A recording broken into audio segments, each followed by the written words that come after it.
Okie doke. Hi, everyone. Okay, so just a wee sound check again, as usual, just to make sure, guys, that you can actually hear me. Just if you're here, just let me know if I'm coming through loud and clear. Hopefully, I am. Okay, let's see. Radio. So, as usual, guys, this is your opportunity throughout the week. If you have any questions to ask me about anything that you're learning or anything that you're having difficulty with, or anything in the course that you need me to go through or explain, this is the best opportunity to do it. So yeah, you're more than welcome just to type away into the comment section on if you're on YouTube or if you're part of the community. I'll keep a wee eye out for that as well. So yeah, I'm just gonna keep an eye out for all comments coming into the community. Okay, let me have a look see to see. Oh, radio. Yeah, table edit. So just got a wee comment there from Paul. Table edit. I saw a comment from Brian about using table edit. A friend of mine mentioned table edit in passing a couple of times, and I said I should check it out. She found it useful. Just wondering if you would care to spend a few minutes talking about it this evening in the online chat if you think it might be useful to others. Yeah, definitely. It's been a while since I've used table edit, so that'd be nice. Yeah, to get reacquainted with it again. I wonder what it's changed over the years. So yeah, Paul there was talking, and Brian was talking about using table edit. So if you're used to the ABC method of learning tunes or any music at all, table edit is a good thing to do. So yeah, actually, this would be a perfect opportunity because it's been ages since I've used it, so I might have to relearn it.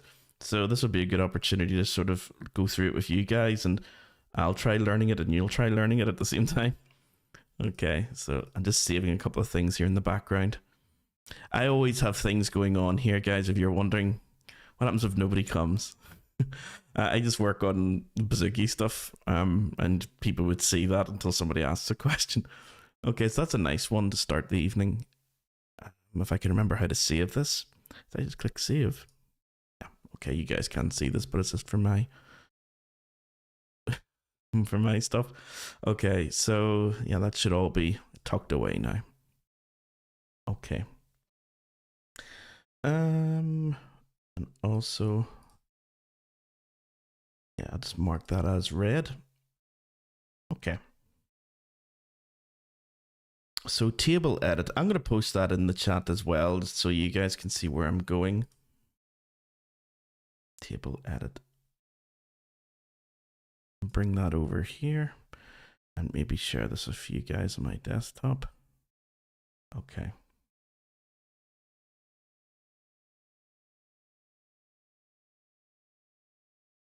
Table edit. Why is it not coming up? Okay.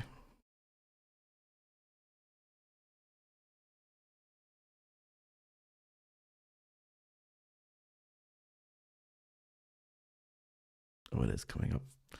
Okay, so yeah, you guys are about 20 seconds behind me. That's why there's always a wee bit of a delay. Let me see. Okay, so you hopefully will see, or should see it now. It's only in the last maybe minute that you should see my screen. Okay, so table edit. I wonder if it's just still 1E, I think. Yeah, it is good. Oh, good. So it hasn't changed much. Well, at least the description hasn't. Let me see. Oh my goodness, Radiohead has changed a lot. Okay. I'll have to re-download it, and yeah, let's see. This will be fun. Table Edit is a program for creating, editing, printing, and listing to tablature and sheet music, so that hasn't changed. For guitar and other fretted stringed instruments, including mandolin, ukulele, bass, banjo, even taking into consideration the special aspect of the fifth string. Yeah, if you're using sort of normal banjo, or if you're using Irish tenor banjo, you're only using the four strings. But yeah, if you're using the sort of more bluegrass stuff, yeah, it does that too. Additionally, table edit, while designed for guitarists by guitarists, is not limited to fretted instruments like other tablature programs. Oh, okay. Dulcimer and everything, my goodness. Well, there's quite a bit then that seems to have changed. Let me see.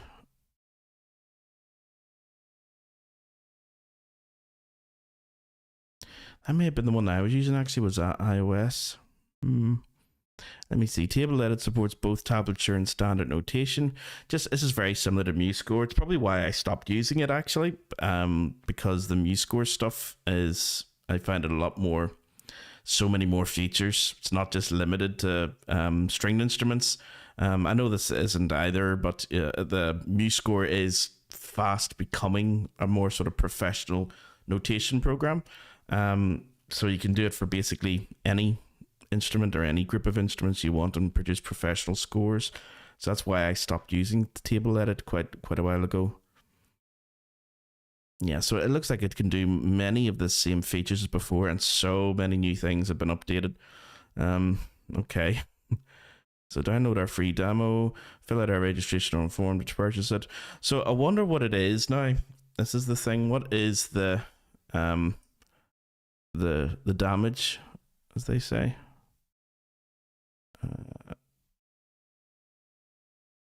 Lifetime registration fee. Oh, I'm gonna have to find out what my thing was, because it was ages ago. I wonder if I still.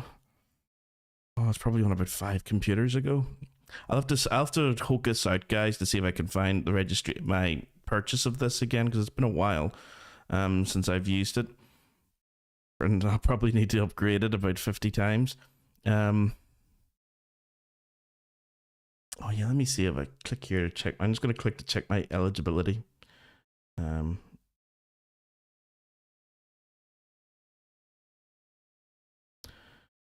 If you register for any version of Table Edit for Mac OS, you are entitled to a free lifetime upgrades to all future version of Table Edit.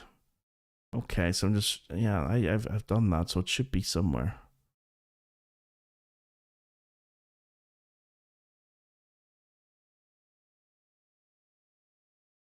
Okay. Was it so long ago that I was actually on Windows, maybe? Okay, not to worry. Let's have a wee look at some of the screenshots just to show you what this thing can do. It looks like the user interface hasn't changed that much, or maybe it was Windows I'm used to, because that looks very familiar. If that's the one that I was using, because I remember it looked very like Finale. I had everything on the left hand side, so maybe it was a good while ago. Yeah. You get all the fret positions and everything. So yeah, it is very handy, guys. Table Edit, it's definitely worth it if you're serious about trying to learn tablature and trying to learn tunes through this, and download other tunes and have a whole library of tunes that other people have made and things.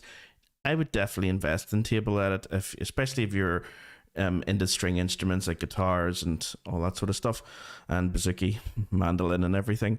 So it is worth it. For me, it's probably not as much, because I'm using MuseScore, which is free, but it is a steeper learning curve than this. This is quite straightforward, I think. So even though it may look very complicated, it's actually quite straightforward. Yeah, I'll probably have to. Yeah, I think it may have been. Let's go check the Mac OS version just to see. No, actually, I think it was so long ago that I was using it for. It may have been Windows XP. Yeah. Okay, so I'll hopefully try and update this. I'll have to go look and find my registration for this and see if I can start it all up again and switch it over to Mac, because I'm on a Mac now. I used to do everything through Windows. So I don't want to bore you guys with that tonight. It'll probably take me a while to find it. So rather than do it on tonight's class, I'll have it ready maybe for next week. Okay, so I'll put it up anyway for you guys. You can obviously read through all the sort of FAQs and tutorials. It's a lot like it was before, but my goodness, have they added quite a few new things. Yeah, so as you'd expect over the years. Okay, but the layout hasn't changed that much. Okay, so tableedit.com should take you here. Yeah, I'll put that in the chat for you guys if you just want to click on it. It's definitely worth checking out. Okay. Yeah, so apologies I don't have that in this computer, guys. I don't even have it in this type of operating system. It's very similar, in fact, to what you can do in MuseScore. I was just doing that actually, just to show you. It's not going to be too different. If I show you what you do in MuseScore, you'll be able to do the same thing in Table Edit. And the nice thing about it is that you can import ABC and other things into it as well. I'm going to see if I can do that through MuseScore by using the session.org. So I'm still navigating my way around the session.org. Here we go.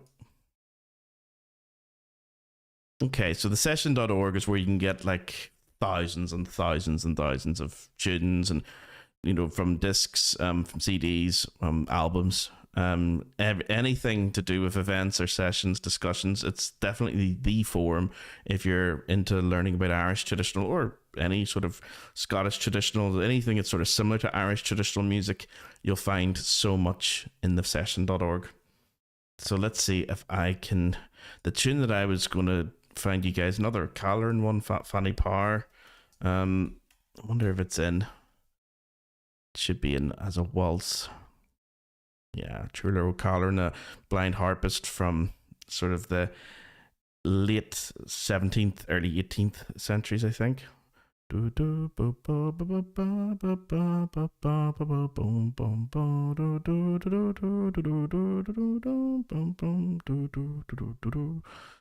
let's see. Slow down.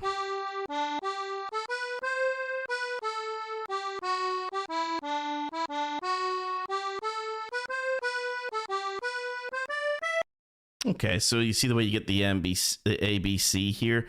You can download the ABC or the MIDI and put it into Table Edit, and then it'll do all the sort of, it'll show you all the depending on how you've set it up. If you're setting it up for Bouzouki, you'd set up for 4 strings, GD80, or maybe they've updated that. That's like double course.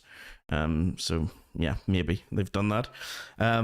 So for this, I would probably do it my way, which would be to download it for MIDI. And there it is as a MIDI file. So that's it downloaded, mid. And if I click on that and open with, there's about 10 programs I can open that with, and others that aren't here. But Logic Pro, Fusion, MuseScore 4, that's the one that I use. And you will obviously have, if you've got Table Edit, you'll have that in here as well. So I'm just going to, because I don't have Table Edit on this, I'm going to use MuseScore 4. Open it this way. Oh my goodness, they're giving me chords as well. Oh, hold on. I think I've muted this for you guys. MuseScore. There we go. If I zoom in a wee bit.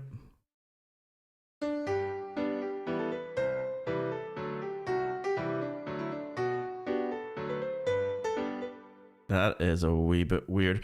Do you know what's happened? The MIDI has not taken into account that there's an upbeat, and that's messed everything up. So everything's half a beat off. That's poor. Yeah, so this is why it's sometimes tricky with MIDI. Probably the same thing will happen if you try and put it into Table Edit as well. So you watch out for that, guys. If you're ever downloading a piece and it sounds a wee bit weird, probably try to avoid what the one I just did, where there was chords at the top here. Let's try to put that in. 6/8 isn't really for a waltz. I know. Oh, that's it. Underneath. So maybe this one would be better. A better example of it. I wonder. I'll just delete this because that wasn't very good. Okay, let's try and do this one ABC again. We hit download and MIDI.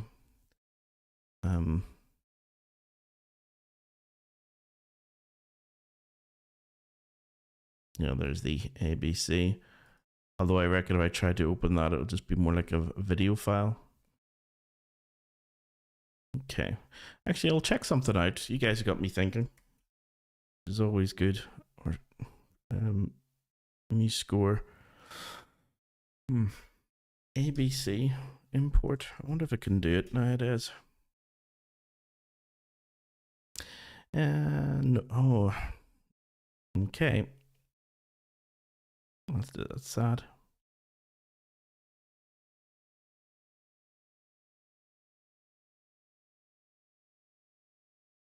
Okay. So it looks like it's not working, that one.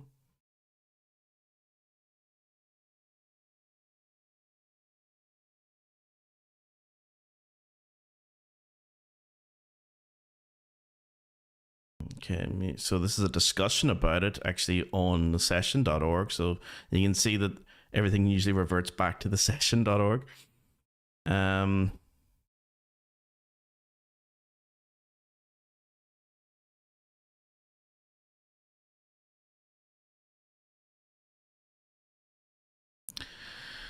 So there is like a little plugin here. This would be interesting to see if this works.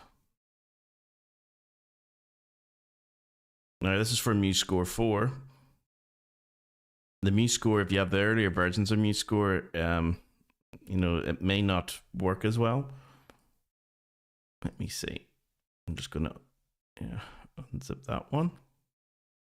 There it is. Okay, so let me see.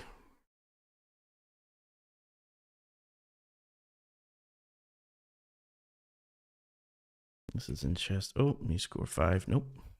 MuseScore 4. Documents, MuseScore 4, plugins. Okay. I wonder if I could just drag this in, or is there particular things? Assets, README. I think what I do for this is I literally just drag this over into this documents, MuseScore 4 plugins. So if I go to my documents, MuseScore 4 plugins, and okay. So it's going to be one of these QML sort of QMLC sort of files. Let's have a look, see QML maybe. So if I just drag this into here, I may be able to import ABC into MuseScore. So this is why another reason why I love MuseScore is that you can have so many plugins. Like there's even one I have for the tin whistle fingering as well. So when I write ABC and the staff notation for tunes, underneath that I can have the tin whistle fingering tablature, tin whistle tab. That's part of this as well. So I've just dragged that ABC import into there. And I'm just going to keep the rest of the stuff there just in case I need it. But what I'll do is I'm just going to close that down, and minimize this and open MuseScore to see. Does that now work?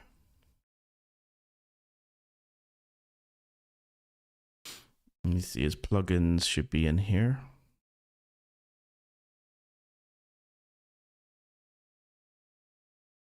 I'm just going to reload plugins just to be sure.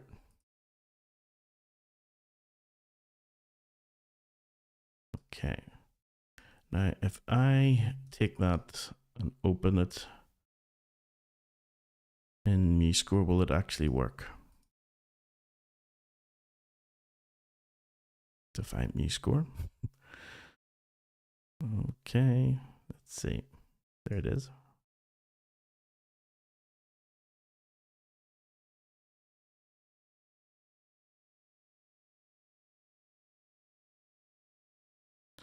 Okay, it doesn't seem it wants to do it.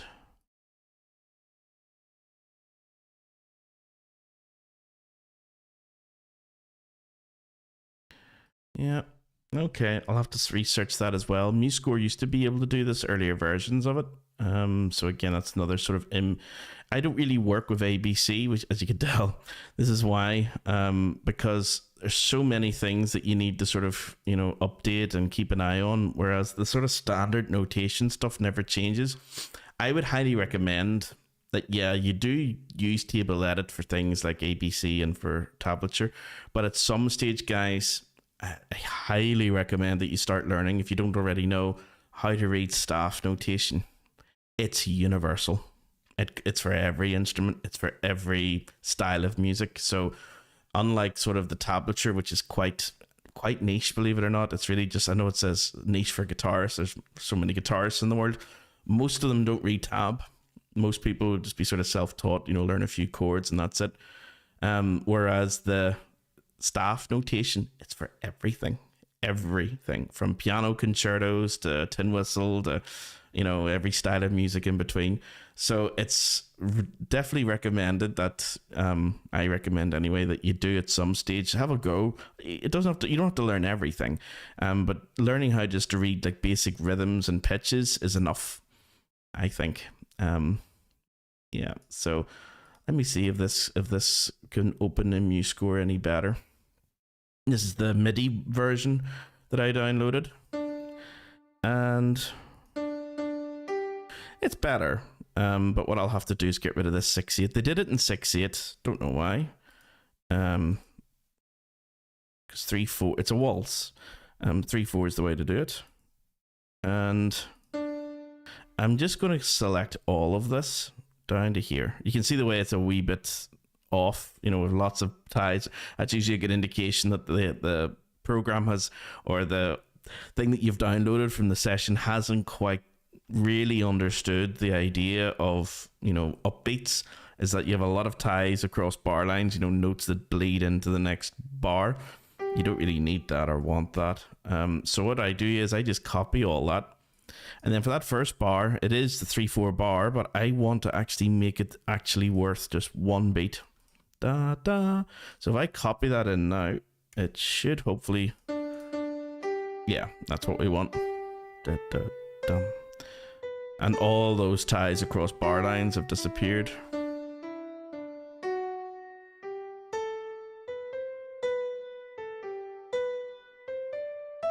It's giving a wee bit of emphasis on every single.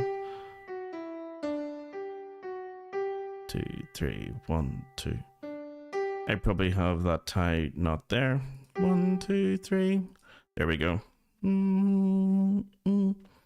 Ba bum. So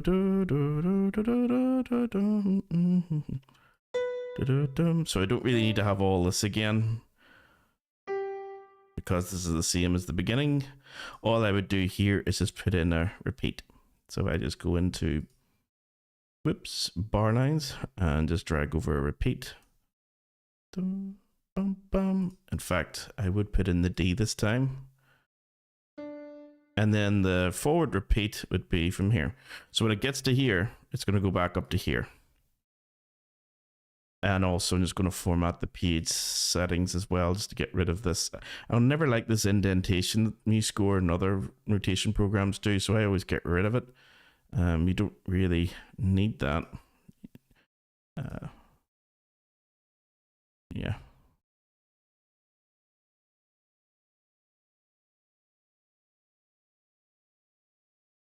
There we go. Now I'm going to insert a title, of course. Add title. And if you want, you can put in the composer. It is him after all. Chulo Halloran. Oops. Oh, come on. Carolyn. There we go. Can't mind his dates. But you guys can easily find that out. Okay, I just don't need all this.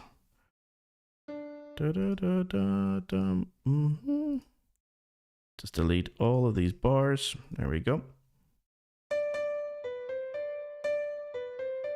Could probably afford to speed it up a wee bit.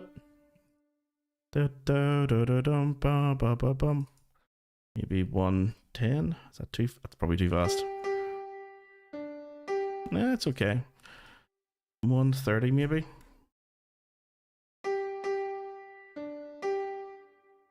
Okay, a little bit faster than that. 180.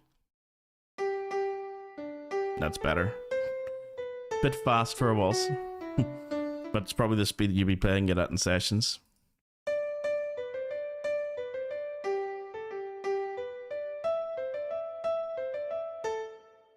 Okay, let me see.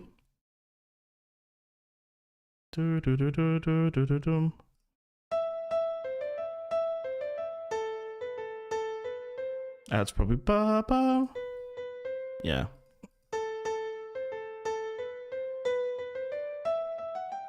That's probably more da da dum ba ba bum. There.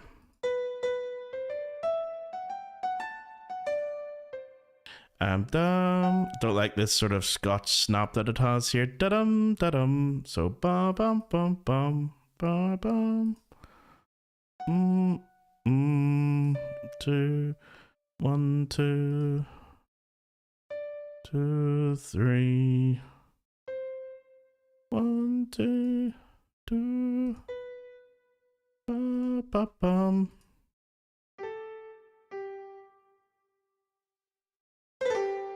Da da da dum.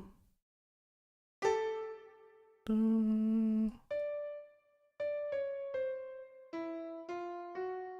1, 2, 3, and you see that that's redundant, having a minim tied to a crotchet like that, or half note tied to a quarter note, and then one note should have done it. So you don't really need that.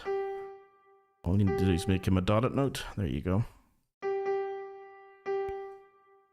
1, 2. Okay, don't need all this because this is all just repeats again. So just delete all of this. There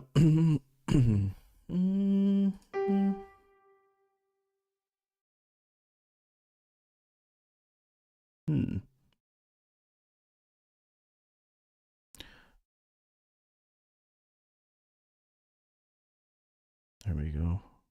It's a bit weird about that bar. Okay. Da, bum, bum. Yeah, sometimes we'll go back and repeat that B section as well. So just put in our repeat marks again as per usual. Radio. Okay, so that tends to be the tune there.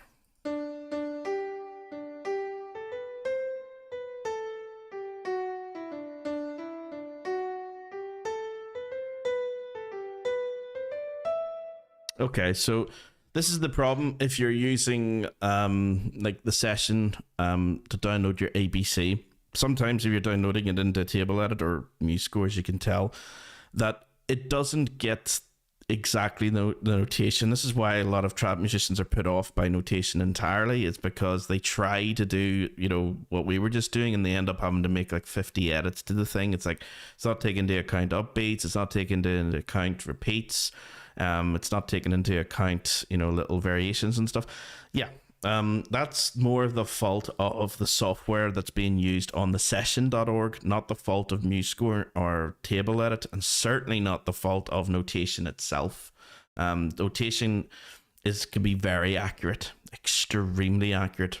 Put it this way, as I always say in my teaching courses with students, if they expect, say, a person playing a piano concerto to memorize 20 minutes of music for the piano concerto and not need any sheet music, but they would have consulted the sheet music for years, they are super, super specific about what they want a performer to play for every single note. Every single note. And trad music is nowhere near that demanding. So the classical world can do it with the notation that's been around for 1,000 years. Yeah, notation can do it for trad music. It's just one of these things, I think, where a lot of trad musicians just get frustrated with the programs like this and just go, there's so much point in learning how to read sheet music. Yeah, that's the sort of inverted snobbery. Kind of a defeatist attitude to think, well, you know, if I can't do it, then it's not worth doing. It is worth learning. This is all you would ever need to do. Like, is this level of being able to read ABC. However, in MuseScore, you don't have to be restricted to this. You can add like a tablature to this. So I'm going to show you guys how we can do that. Actually, I'll show you where you can find out about it. MuseScore, how to add tab. So we're going to add a linked, it's called a linked staff. So yeah, you have something like this, and then you link the tab to it. Okay, so types of tablature that you can add. There's so many nowadays. Before it was only just guitar. Okay, so we're going to create paired or tab staves using, we're not going to use MuseScore Wizard. All we need to do is go into staff properties, staff part properties, and let me see. Hide the system. No. Advanced style properties. Oh, I've never seen this before. This is brilliant. Okay. Well, that's really nice. Being able to sort of, decide how far apart you want your notes to be. Do you want to show all the different information? That's really good. I didn't know that was even there. That's something I'll have a look at later. Okay, that's good. So let me see. If we go into instruments, I want to see my instruments.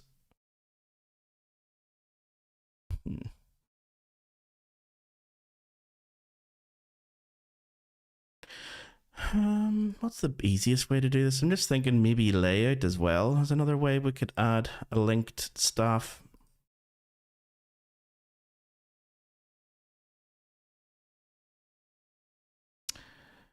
Yeah. No, actually, we won't do it that way. Keep it nice and simple.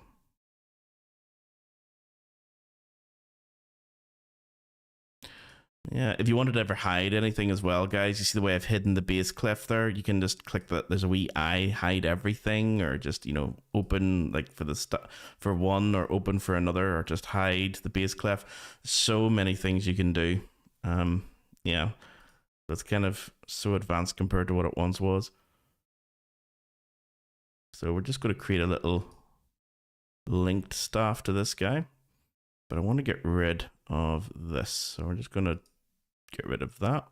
Now, you see the way I've created a linked staff, but all that it's done is just copied the exact same thing. I don't really want that. I don't want another treble clef, and all the same information again. So what I'm going to do is I'm going to change that.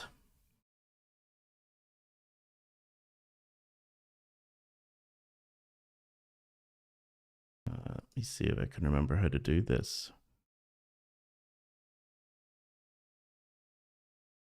Is it? I think it is this one, isn't it?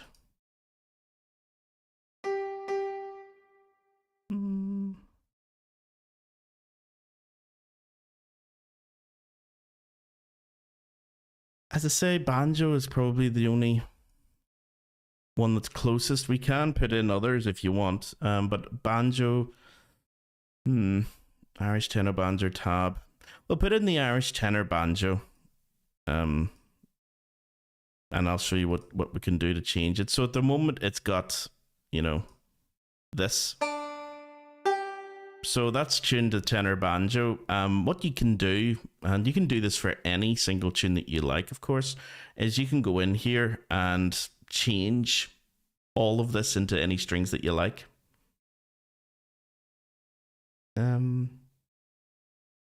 Oh, sorry, there's a wee thing I'm just reading here from Paul. Oh, hi, Paul.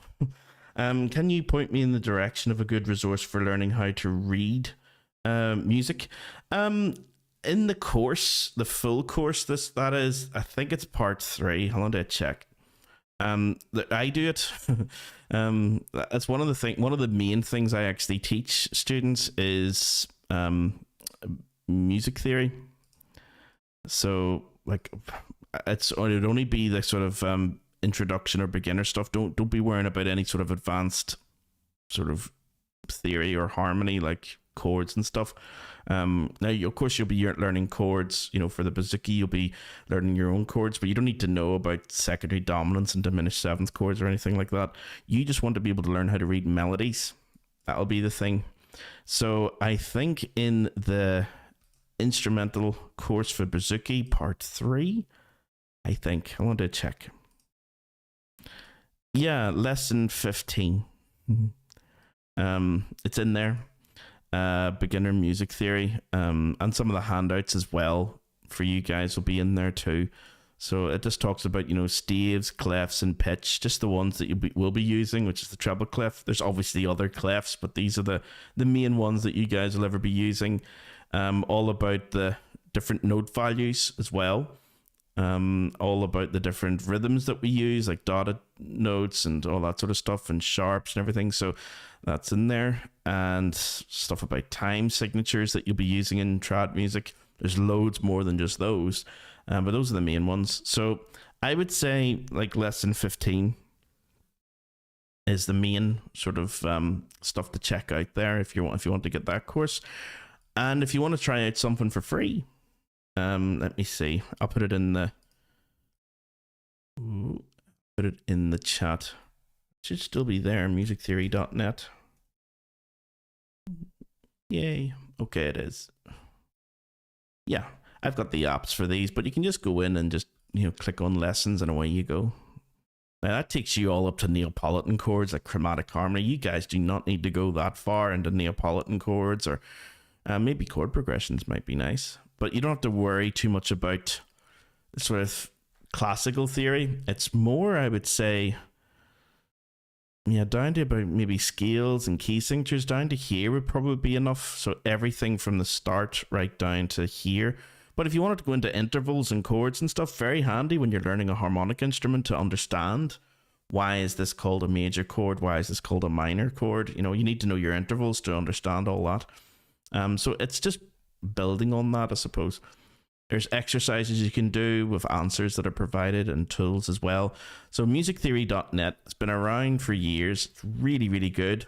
And if you got any of the iOS stuff, guys, like iPads and iPhones, I would recommend getting their apps as well. Really, really good and very user-friendly.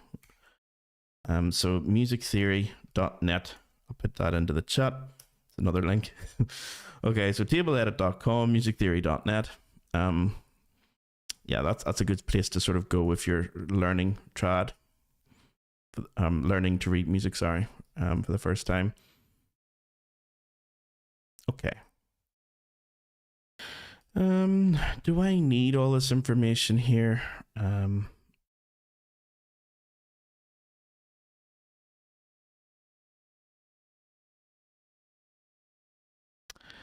Just thinking, show bar line, show time signatures, show clef.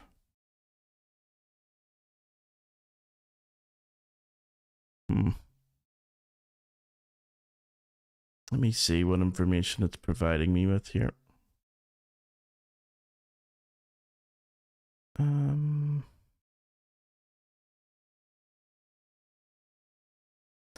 Yeah, I don't particularly like, you see all this rhythmic stuff underneath. I don't really like that in my tab. I know some of you guys love that, but we see whenever we already have, the tablature up here, you don't, or the staff notation up here, you don't need the rhythms. The rhythms are already there. Like that's a dotted crotchet thing, but we've already got the dotted crotchet thing there. So it would mean having to learn all the rhythms. So we're just going to keep it simple, I think. And maybe swap these parts around so that the treble clef is underneath. Yeah. There we go. Okay, so it's done for banjo. And that's going to be too high. So what I want to do is change this. And if you guys remember, when it comes to the bouzouki, our tuning...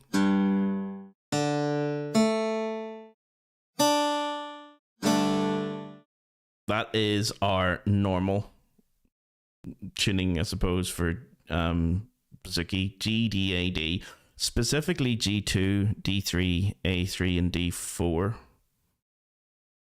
Yeah, I sometimes think that's, I have to remember that. G2, D3, A3, D4. Really what that is on the piano, if I bring up the piano, G2. Okay, so it's those notes there. G2, D3, A3, and D4. So if you think of that as D4, D3, D2, D1. Okay, so yeah, so that's what they refer to, by the way, is, the four from the lowest note that we usually think of in the piano. So D4 is kind of near middle C, which would be C4. That's your C4. That's your D4. So if that's D4, then that must be D3. That must be A3. And that's your G2, because G1's down here. So that's what we need to do, is change this, because at the moment I've put it to banjo. And this is why I like, this is why some students don't like MuseScore, is because there's so many things you can do with it. It might be a steep learning curve to think, my goodness, like I have to go in and change the strings. Yeah, but you do it once and then you copy it forever. In fact, you might even need to do it at all. If you just ask me to send you like one of these files, you can use it as a template forever. So you don't have to go in and, you know, add the tab and change the strings and change the instruments. Once it's done once, you just keep copying and pasting. I've built this from scratch. I already have it actually, but I didn't want to just show you guys this. I already have it, but I wanted just to build it from scratch to show you how to do it. So I'll go over it and I'll summarize it in a wee second, but I'll show you where it is here. If I go into Instruments, Bouzouki, yeah, Vanny Power, so it should already be here. Yeah, so that's what I've been working on there. Okay, so it's very similar to this already, except this is 120 for some reason. It's quite slow.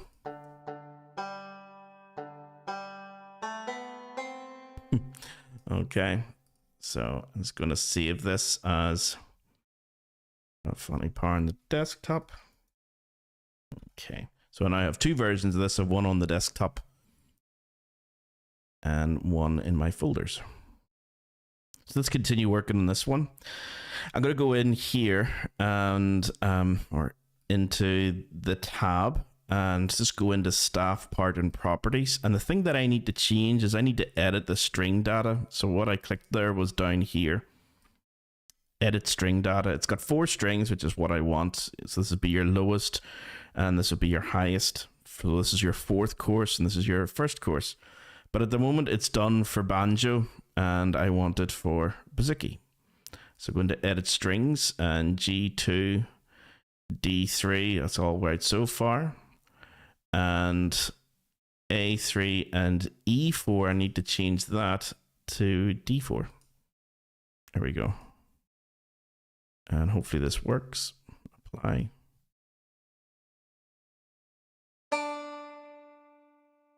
Okay.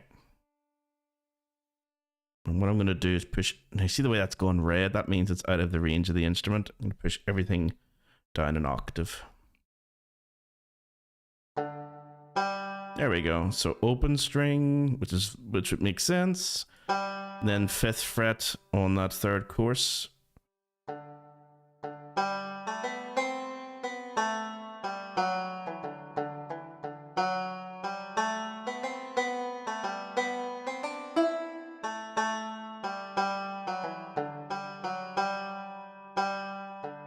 And it goes back and repeats.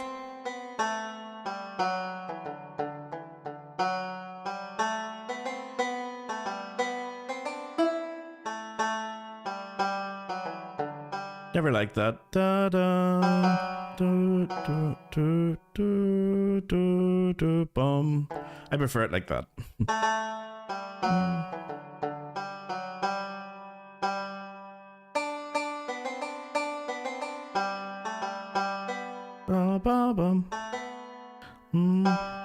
I get a little bit, it gets a bit repetitive doing that dotted rhythm.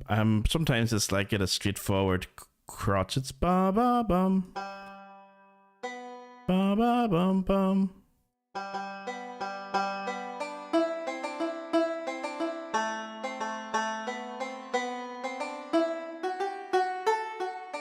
Do do do. I like the ba ba bum. I like that version of it.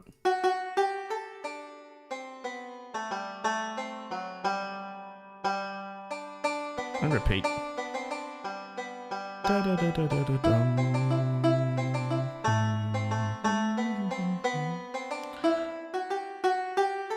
Yeah, that'll work. Ba, ba, ba, bum. Okay, that's file save. Just keep saving as we go.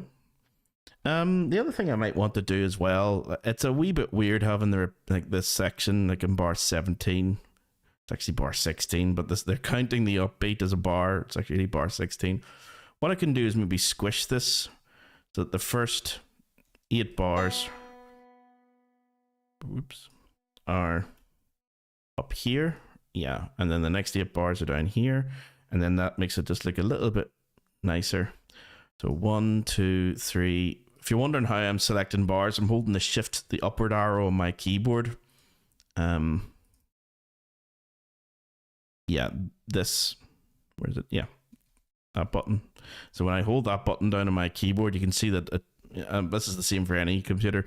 It changes the function of all of your letters and stuff. Okay, so holding the shift button down and just click anywhere in the bar. Keep holding the shift button and click the next bar, or you can click 2 bars later or whatever.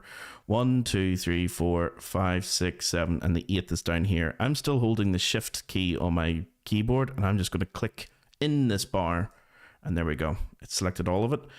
Then what I do to make it a little bit easier on the eye is I squish it, so there's 8 bars in the system, and I use these brackets, these bracket keys on my keyboard. They're probably in the same place in your keyboard, up near the enter button, next to P.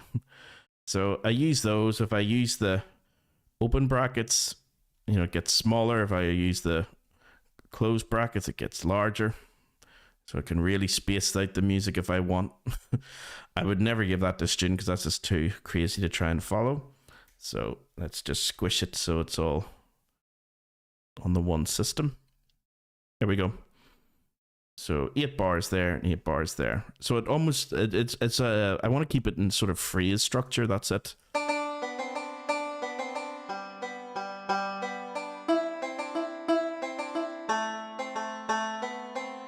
And then this is this is kind of da da da da da da bum bum bum bum bum bum. This part here, this is almost like an ascending sequence. This 4 bars is like the same as these 4 bars, except it's just higher.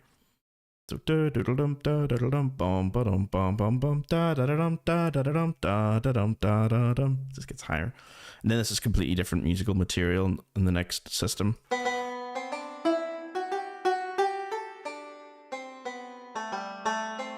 That would be a nice place if you want to put in a Scotch snap. Da-dum! So you have like a sort of a quaver and then your semi-quaver.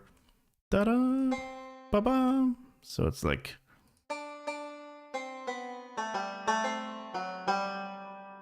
If you want that sort of da-da-da-da, it's called a Scotch snap. So it's a little bit different than dotted rhythms that we have here. It's like the reverse of a dotted rhythm. Dotted rhythms, usually you have the longer note first, like dotted quarter note or dotted crotchet as we call it here, followed by an 8th note or a quaver. In Scotch snap, you would move it the other way around. So you'd have the quaver first or the 8th note first, followed by the dotted crotchet or dotted quarter note. So if you prefer that, yeah, just wherever you have your dotted rhythms, think about maybe reversing them to get sort of more of a Scottish feel to your tunes. I'm just going to keep it straightforward.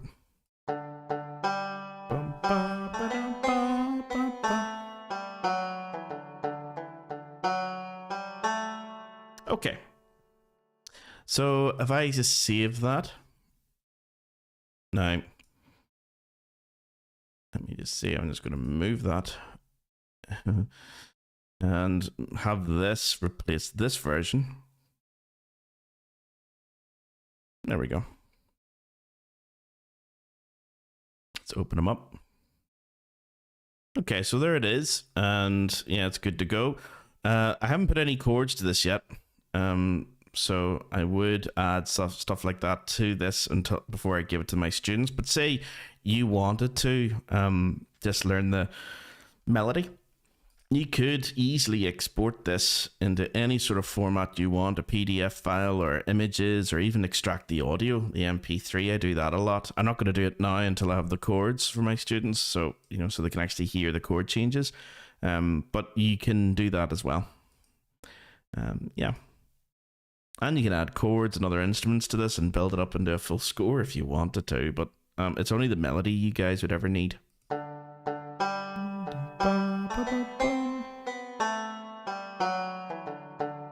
Okay, so yeah, keep asking any questions, guys. I'm just going to add a wee bit more to this. I was thinking of maybe doing this capo on 5 just to jazz it up a wee bit. But if you have any questions, just ask away. Don't mind me. I'll keep a wee eye out in the community as well. And I'll make a wee note. Yes, I'll make a wee note for next time. Find your table edit, probably for Windows. I don't have to capitalize everything. Find your table edit, Windows, payment. If I can't find it, I'll just buy it again. It's, you know, it's worth it. It's one of, put it this way, if you have it, you know, compared to what you get nowadays, I know this is free, but there's some software things that you get, like Microsoft Word, where you have to pay a yearly subscription. And yeah, and that annoys me, you know, having to pay like end of subscriptions to things. So this is one of the few programs which is worth dishing out for, even if it was a yearly subscription. So I'm quite, you know, okay to pay it again. If I can't find it, but it probably is on an older version of my computer somewhere. Okay, so yeah, I'm just going to add Capo on 5 to this just to let you guys hear. Also, if you could let me know if you can actually hear the bouzouki, that would be great.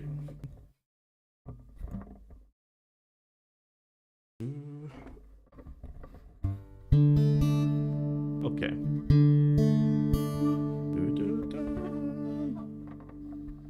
Okay, let me see. If I was to put this, I'm just going to move this up a wee bit.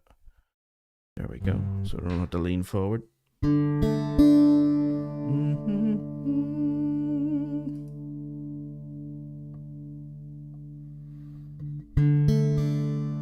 think it's probably here.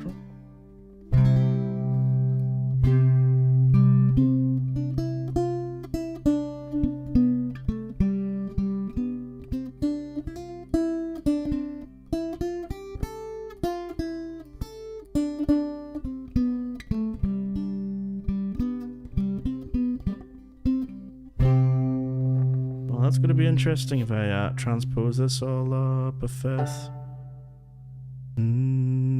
What happens?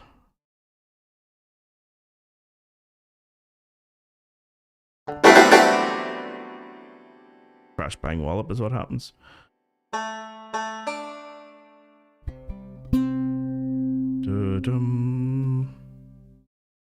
Okay, let's just let me.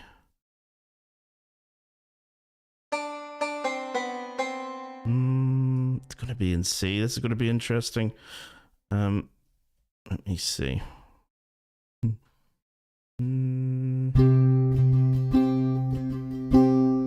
Why not? We always do everything in D, G, A, E minor. Let's finally do something in a new key. Okay. Yeah. Why not? We don't have to keep it in this key. If you're learning tin whistle or flute, you do, but we don't have to do it here.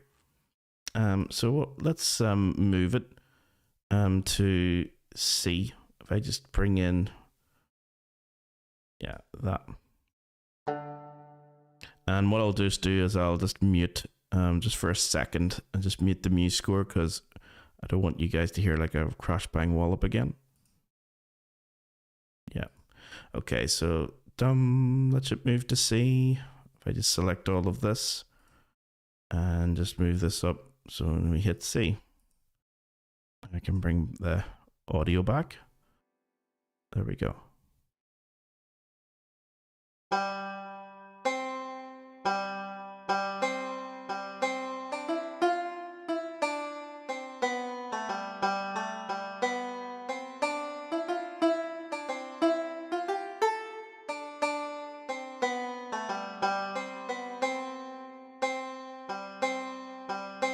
Okay, how high do we go?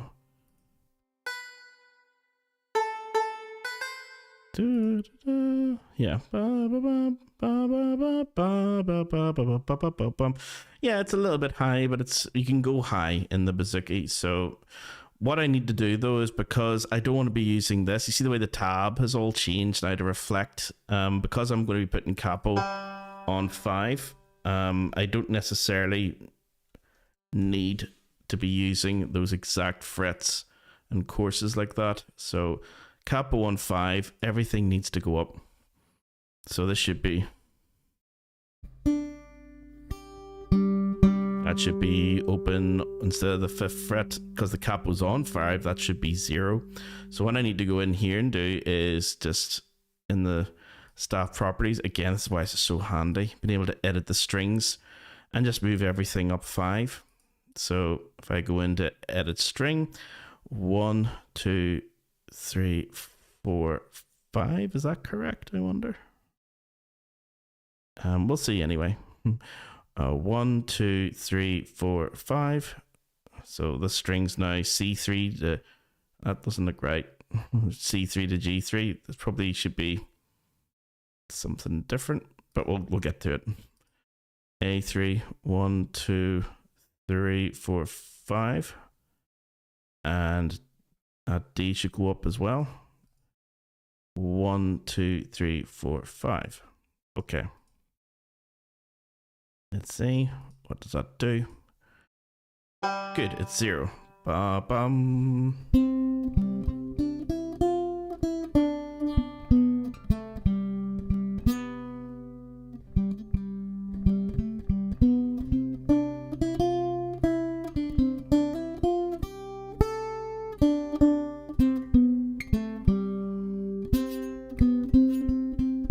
Yeah, it works. Okay, that's nice. Because there's lots of nice chords we can get in here.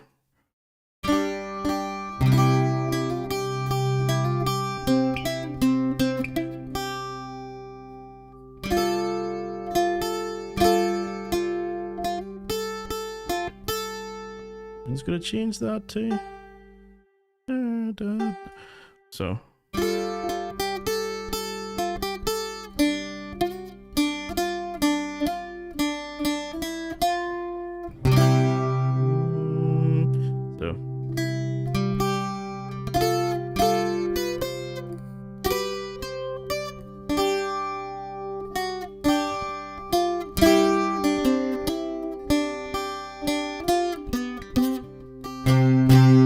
Okay, that sounds a wee bit nice, I think, if we were to listen to that just with the chords. I'm going to show you guys, if I just go into, it's like getting a free lesson again, I suppose. If I go into Bouzouki, just to make sure you guys can see this, get rid of this. I'm putting the capo on 5, so. And maybe I should, I don't know, I'll activate the other camera just to see if you guys can see this as well. Let me see if I put this. Yeah, it's gonna need 2 cameras operating here.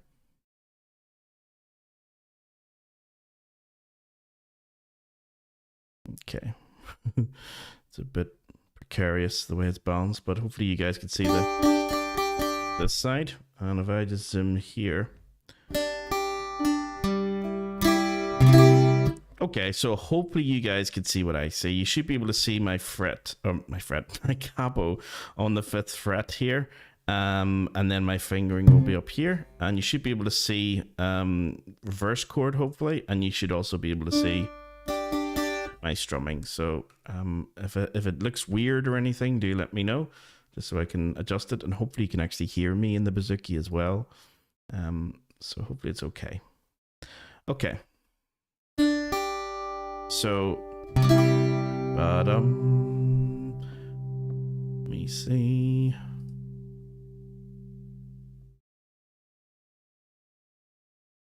Yeah. Oh, good. Yes, Paul says I can see everything and hopefully hear it all as well. So the thing that I'm doing here, guys, then is so I've taken what was just the normal Fanny part tune and transposed it up a 5th. Okay, so that's the main thing here, is that it's now with this capo here, everything is a 5th higher. I had to reflect that as well in the notation. Okay, so capo on 5. So now when I hit like the 3rd course of strings, that should be this G. Okay, now you guys know without the capo, that's D, because it's tuned to G-Dad, G-D-A-D. Now, the reason why I'm doing it in this, I was actually saying this, I think it was actually to, it was either Paul or George maybe the last week at some stage, that you can play keys that are in the key of D by adding a capo on the 7th fret and then pretending that you're in the key of G. So this is what we're kind of doing, is that this piece should be in the key of G. I put it into the key of C, but I'm not going to play it in the key of C without a capo. I want to play it as if I'm in G. So I put the capo on the 5th fret, and that's moved everything up into the key of C. Da-dum. So this is what I would get from this.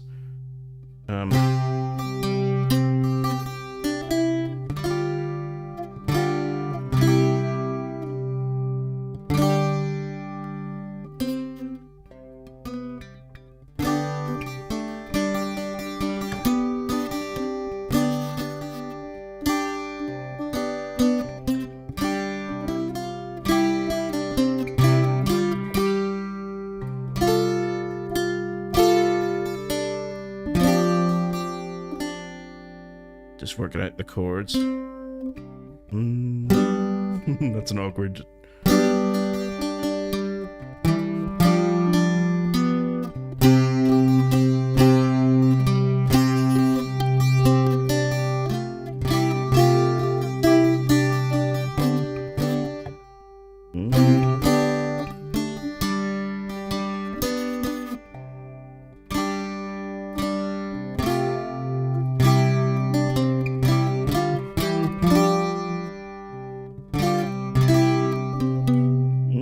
Couple of ways of doing this.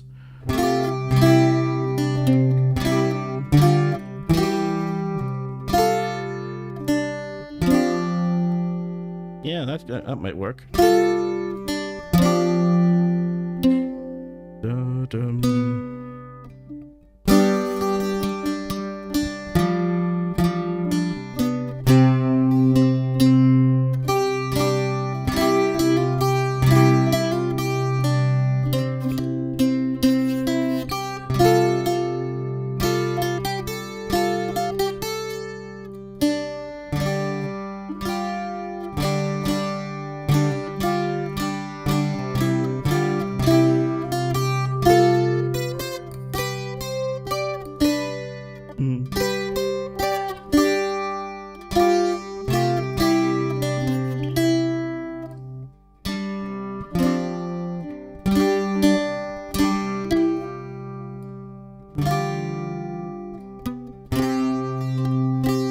Okay, so I'm just thinking of chords and chord progressions here. So I'm starting off with just this. This would normally be your G, but if I show you what this is. So this is our G power chord, or C5. And taking that off. That's my first couple of notes. This is another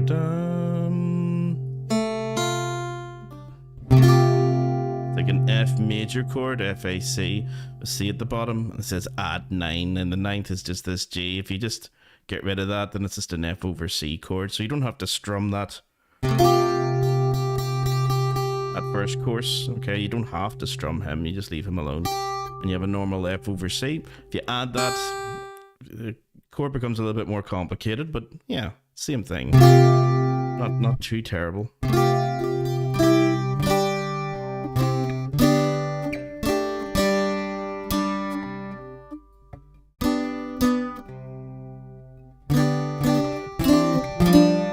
That's nice.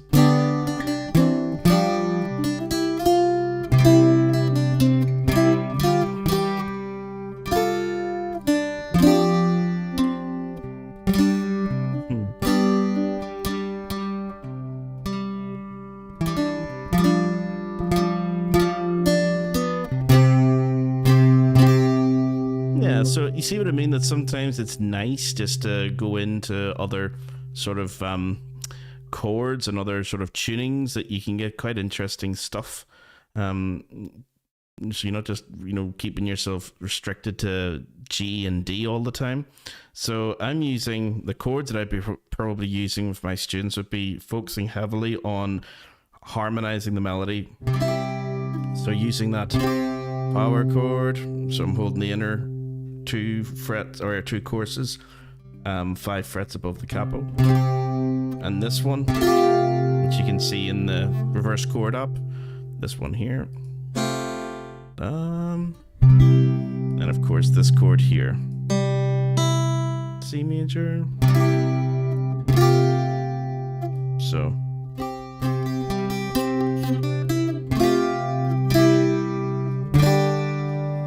this chord here, so it's like a G5 over D.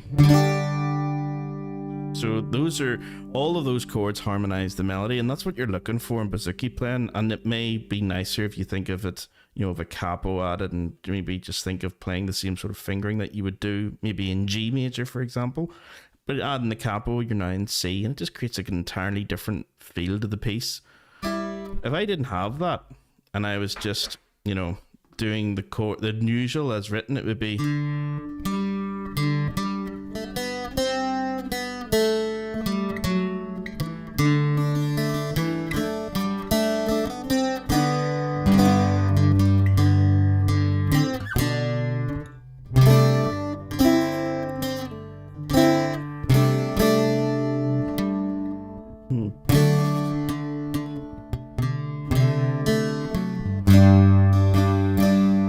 It's possible, but it's just a little bit.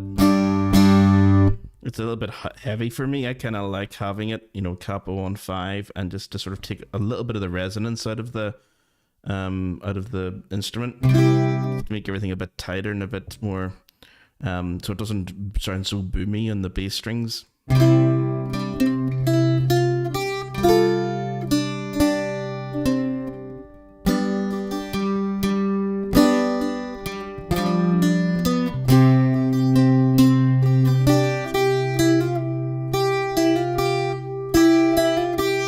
That chord again, your C chord, and just hammer-ons. Da, da.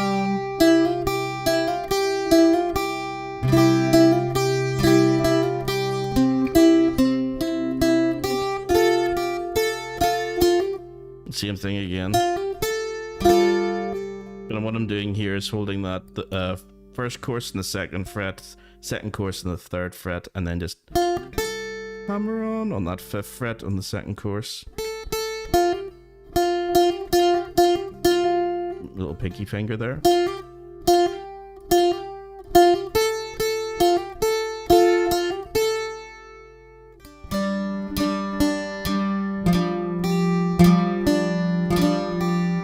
What was it?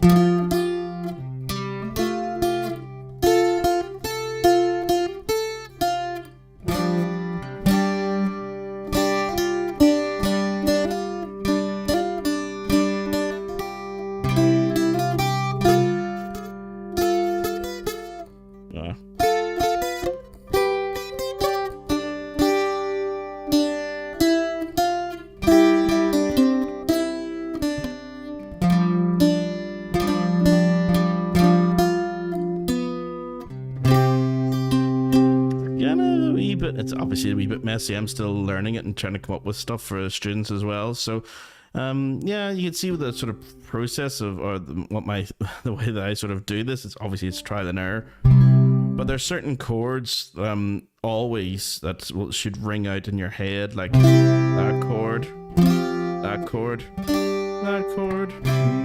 So this is your chord 1, 4, 5, 1, and that chord down here. The same as that one without the bass, really.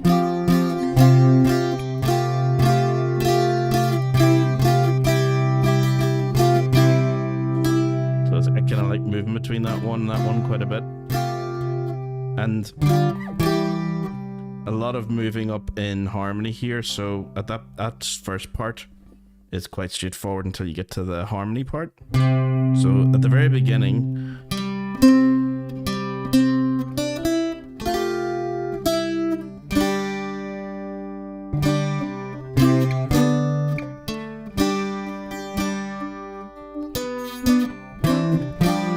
there.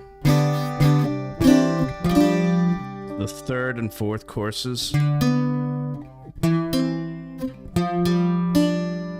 So what that looks like here is ba-bum.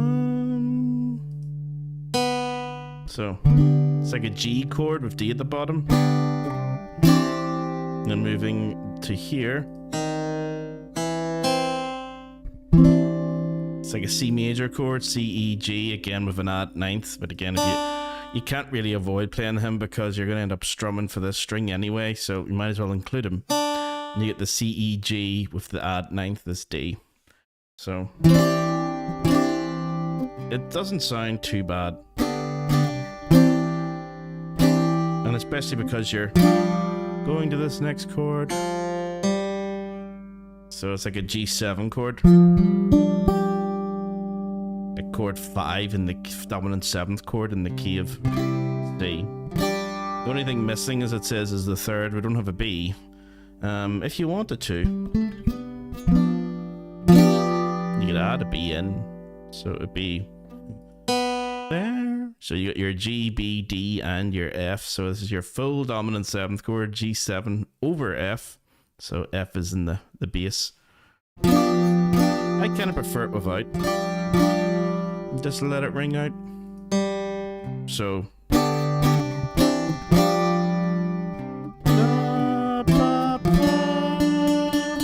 that's the melody. So remember, the melody should always be somewhere, of course, in your playing. So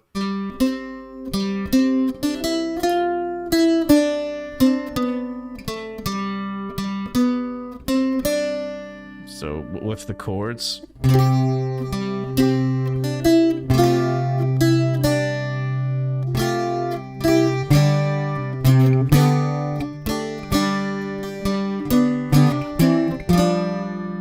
Kind of hear that it is in there. The melody's in the harmony.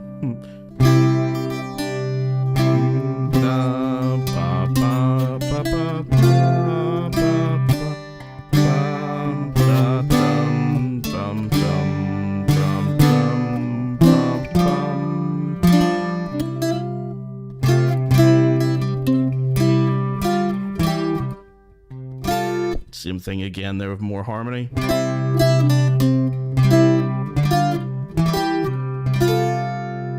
So what is that?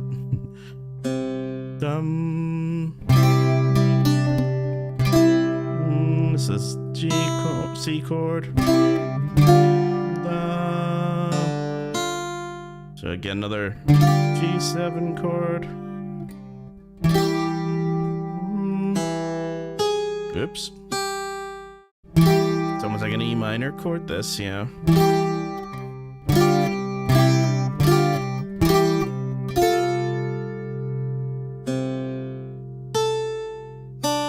Oops, that should be there. Another F sort of chord. And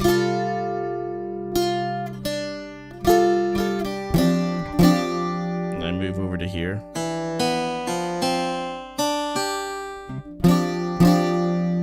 So, and then render this.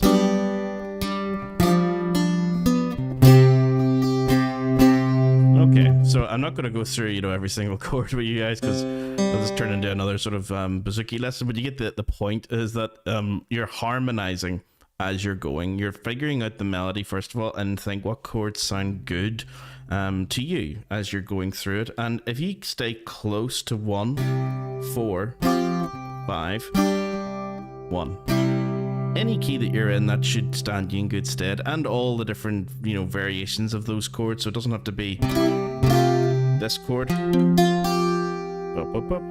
that chord here.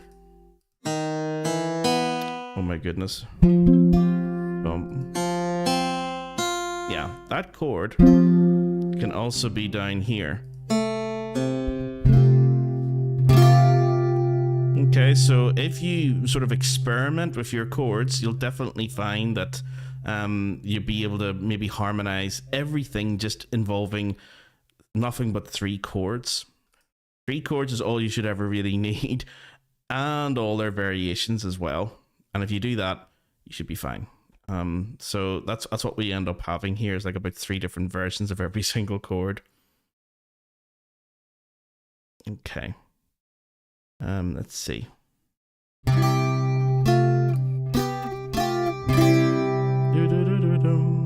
And if I just try,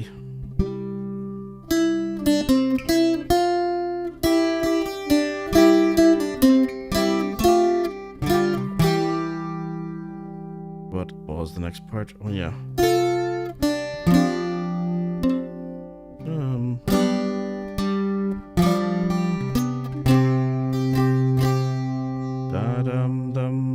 Okay, the second half.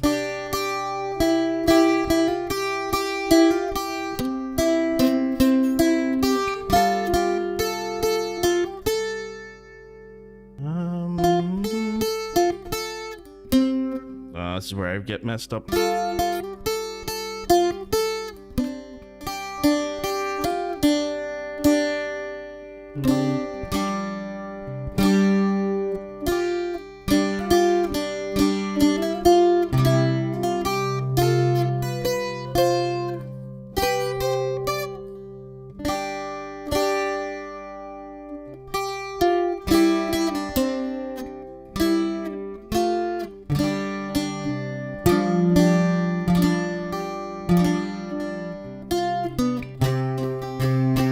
I need to come up with nicer chords the second half. The second half is where I'm a bit lost. But the first part I think we've done pretty well.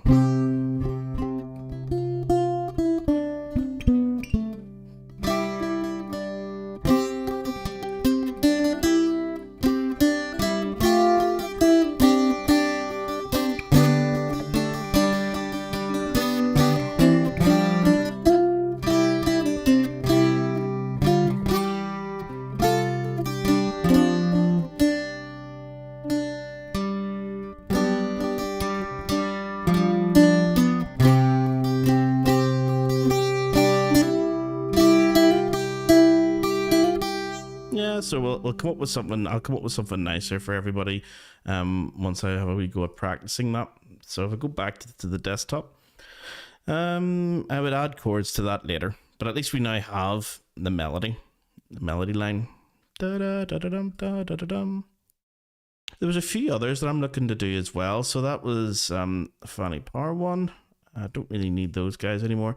Need to figure. Well, I'm gonna hold on to the ABC just in case. Yeah, that I can find the table edit, and just to sort of demonstrate to you guys how to put like ABC in there as well. And also see if I can get it to work with MuseScore again. It's been years since I've did it with MuseScore, but that's only because the students that I've been teaching, I've been sort of, weaning them off ABC and putting them into staff notation. ABC is okay for certain things. It's very, very limiting though. When it comes to being able to read music and add ornaments and add chords and understand other instruments and everything. So it has its limitations, the ABC, whereas if you read standard notation, you should be able to fly through loads of different styles and pick up other instruments and things, much quicker than normal, because you have a very good sort of theory and oral background. You've established all that. Okay, I don't really need anything else from there. Let's try another one. So I'll just keep going until you guys. Let me just check to see. Let's see if I don't know the difference this week, but the bass string. Oh, the fourth course is booming. Yeah, I could hear that as well, actually.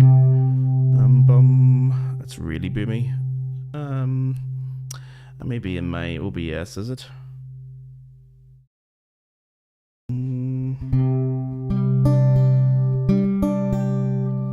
If I just turn down. Is it as bad now?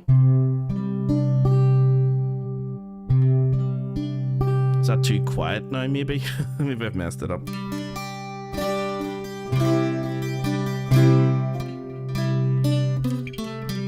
I know it's quite boomy on the...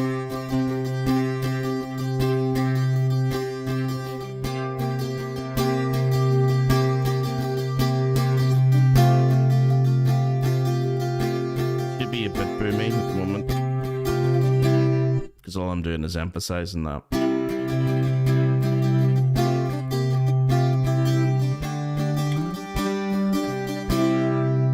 worse. Not as bad, but still not as good. Okay. I wonder what's different from last week. Let me see. If I take it off that, or maybe, is it still boomy there?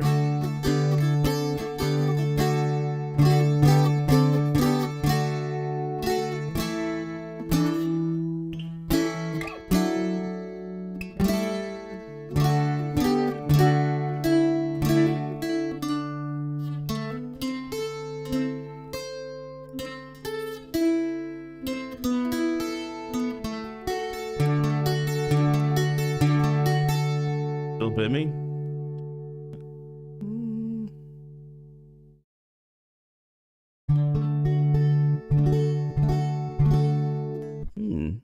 Wonder why. It's maybe the fret itself, because that's an A, whereas the G one is a bit more resonant, and the bass one would probably be the most boomy. So maybe the higher up I'm going, the more sort of the less resonant it becomes if I have no capo.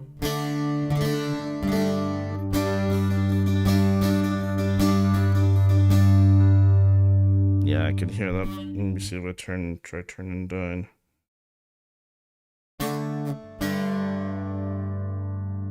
So is that any better? Try a couple of different settings here. Maybe I've hit something accidentally.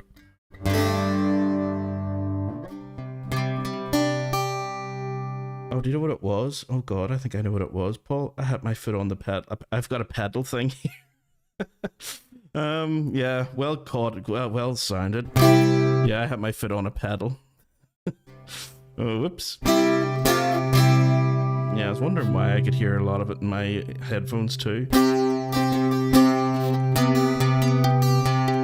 Yeah, that's much better. Okay.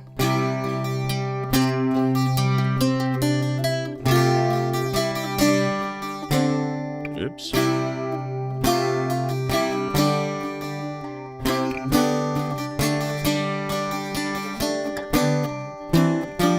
Okay, so I'll do that properly now with the Bouzouki open. Okay.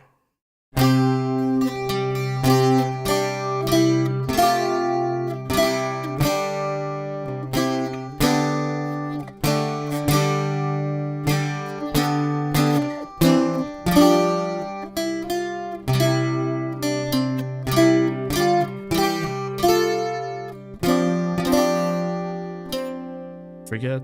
What's the next part? Oh yeah. I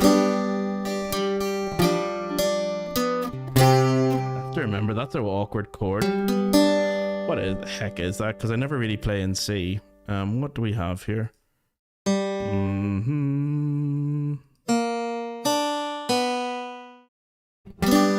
It's just another G, really? Okay, so G, B, D, and G. Yeah. It's a wee bit awkward for me because I'm using my pinky spread 2 frets away from this guy, and this is what 4 frets up. So B. So where does that come in?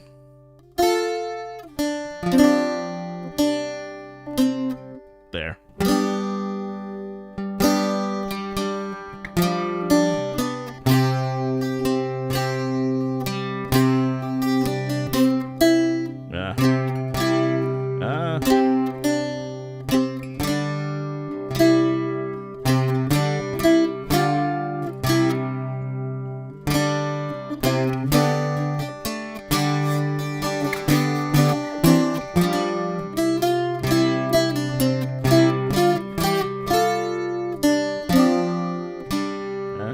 Again.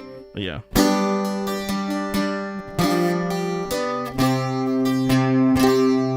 Someday I'll learn this tune. And when I do, I will teach it to you guys once I learn it. Okay. Any thoughts on pick thickness and stuff? Any difference between melody playing and chord playing? the one that I use tends to be probably the thinnest of all. This is just a wee Dunlop. What is this, like a 0.4 or something? Do they do that anymore? What is this? Can't even see in the light. 0.46 millimeter. So it's really ridiculously. I don't even know if you guys could see that. Let me see. Oh yeah. Figure out where my camera is. Yeah, it's a really thin pick, the one that I'm using here. Ridiculously thin. Okay, so it's really, really easy on the strings. I used to use heavier sort of medium sort of picks as well, but I found that I went through the strings quite quickly. You know, over the course of a month, I would wreck them. So I don't need anything like, you know, and you definitely don't want anything heavier than that. You hit sort of bass guitar level if you're going up into the really thick plectrums. Yeah, so I try to use the thin ones, and that's just because my playing is just, believe it or not, I'm more sort of inclined to be more of a rhythm player. I'm trying to show more sort of polyphonic stuff to you guys, but I would be doing a lot more of with this hand, you know, the sort of rhythmic sort of stuff, and I find a thinner plectrum is more susceptible and more responsive to that.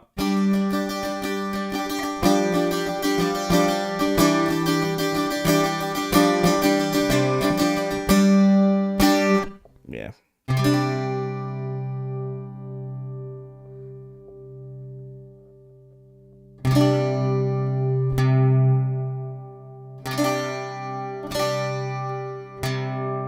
I think I've hit the thing again, Paul. I might have accidentally hit something here on my... Yeah, because I pressed a button on the floor. If it gets really resonant again, let me know.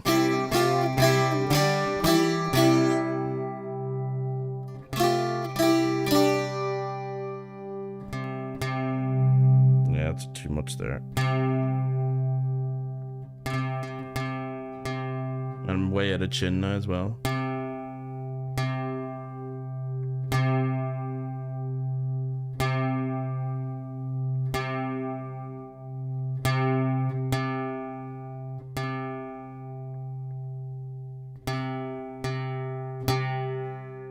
It's just the heat.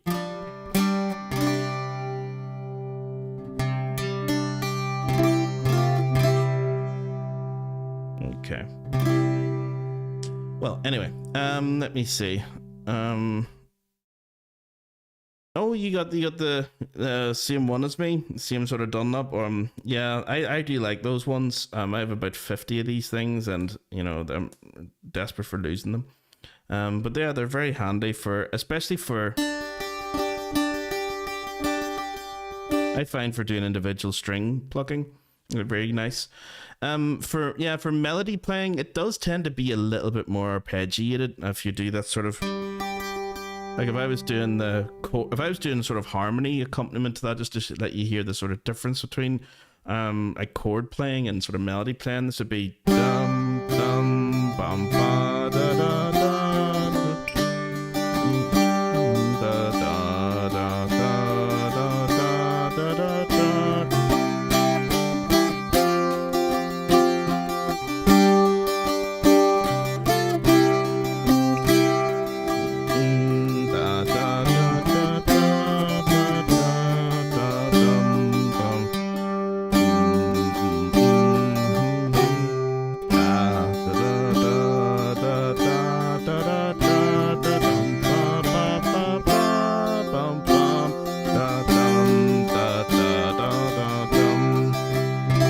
So harmony sort of playing, you do tend to, you know, strum most of the chords. If you do sort of more melodic sort of playing accompaniment, it'd be more sort of,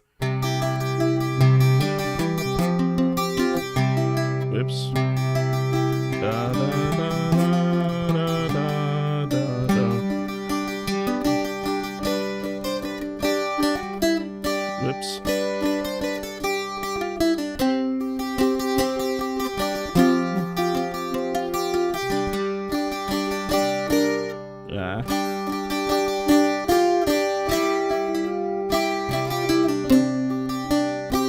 So you see the way I'm doing sort of more arpeggiated.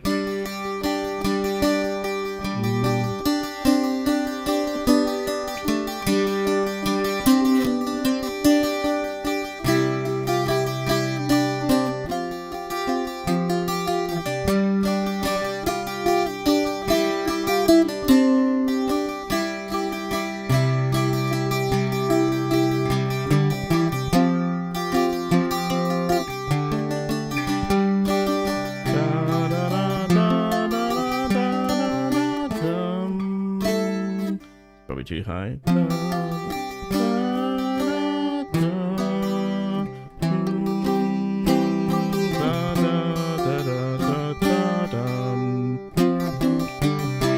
Yeah, so it's sort of a wee bit more. So you're still doing harmonic accompaniment, like you, but you're shoving in like a couple of melodic ideas here and there, and you're making your chords a bit more arpeggiated, so it's not just straightforward.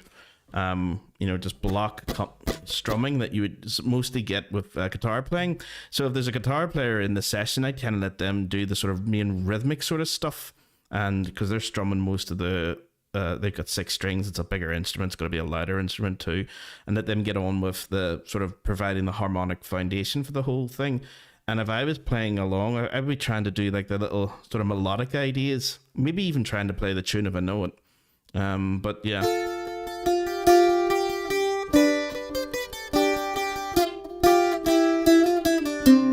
So little melodic ideas like that.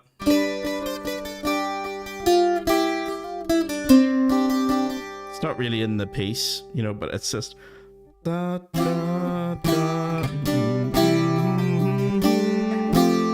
da da da da da da da da.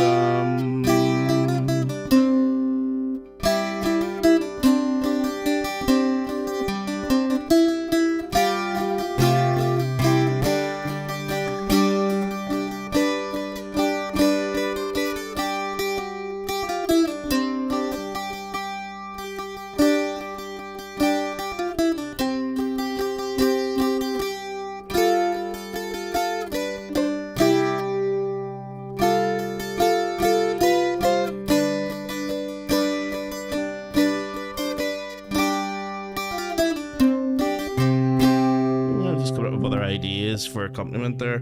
Dum dum dum. Have I recorded myself playing it? Actually, I'll just take the audio out of this. That'd be easier. If I go back to my desktop for a second and just take the audio out of this tune, because it is in the key of C. I do have a C whistle, which if I let you guys see where all my whistles are, if I just bring this back out. If I can move my camera around, so if you're ever interested in other sort of tunings and stuff, I could turn this around. If I go up, I wonder if you guys could see that if I'm moving stuff around, that you can actually see the camera. So I'm a wee bit out. So there's all my whistles. So yeah, that's all the different tunings of whistles that I have. I zoom in a wee bit more. Yeah, so you can kind of see there's B flat whistles, there's C, D, E flat, F, and G. So sort of copper and tin or aluminium sort of different metals used there. But they're all pretty much the same. They're quite cheap. I bought all of those at once just because all the ones that I had were just disgusting and battered and bruised and not well taken care of, so it cost me about 90 or maybe 100 quid just to buy all of them like that. But that's actually relatively cheap to get all of those whistles, and I would hardly ever use the G ones. The D, C, and B flat are lovely. E flat the very odd time, but D is the normal one. C is the next sort of popular tuning, and B flat would be the lowest. There is an A whistle that I have as well, which is actually it's in here somewhere behind the flute. So unfortunately you can't really see that. There's a whistle. It's a Sato A whistle. It's in there. So yeah, there are possibilities to sort of perform, but I think it's probably better if I just rely on just the standard dum dum. I'm just going to take this out and just accompany myself to this. So if I export MP3, again, it's another reason why I love MuseScore, being able to sort of, but not only because it's free, but being able just to sort of export anything and add in anything and add instruments and add chords to it as well and make up your own. See, everything you see here, guys, even the menu here is fully customizable. Not sure if I can show you guys. Is it possible for me to zoom in? Yeah. all this stuff here, like if I click on clefs, I've only got the treble clef, the bass clef, the alto clef, and the tenor clef. Those are the 4 clefs. And for trad music, the only one you ever needs the treble, unless you play piano. You need the bass clef as well. But if I go in here into more, like look how many clefs there are, guys. I mean, there's tab is in there as well, of course, but like there's 19th century F clef. Like there's clefs in here I don't even know what they are. Like what is going on here? This is maybe more, 17th century tenor clef, 18th century. So yeah, that's just clefs. So I just don't use them, so I don't have them. I can zoom back out. And the same for key signatures. I do have all of them in here, but are there any more? No. Time signatures, these are the most popular ones I use. Again, sort of a couple of our regular ones in there, the 5/4, and that we were looking at before, the 5/8, 7/8. But the main ones are the 2/4, 3/4, 4/4, and the 6/8, 9/8, and 12/8. But there are so many more that you can end up creating as well, which no, we're not going to be bothered looking at. So yeah, that's the other thing about this software, is that as you get used to using it, you customize it to how you use it and how you want it to, how you want to feel. Do you want everything even on the right hand side? Do you want like this palette thing? Do you want to take it out and move it? Just have it floating here. You'll be added to the left hand side. Have everything over here now. Whatever, so, or have it, somewhere else just floating. Have it right next door to your other stuff, so you have like a huge menu selection here on the right hand side of your score. It's up to yourself. I kind of like having everything next to each other. Oh, I didn't know I could put them on top of each other as well. That's kind of cool. Okay. Yeah, I'll just keep them next to each other like that, so I can swap between 3 different things. Really, really handy program. MuseScore. Okay, here's the audio. Now it is synthetic. Okay, so it's not going to sound the greatest.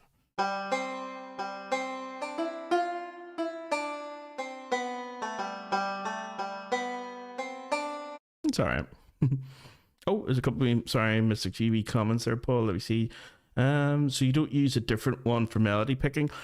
Not anymore. I just keep, that's laziness. I just keep losing them. I just keep everything now by 30 of these, and that'll do for a year, or 2. It should do for a lifetime. And if I lose stuff, I'll always have the same.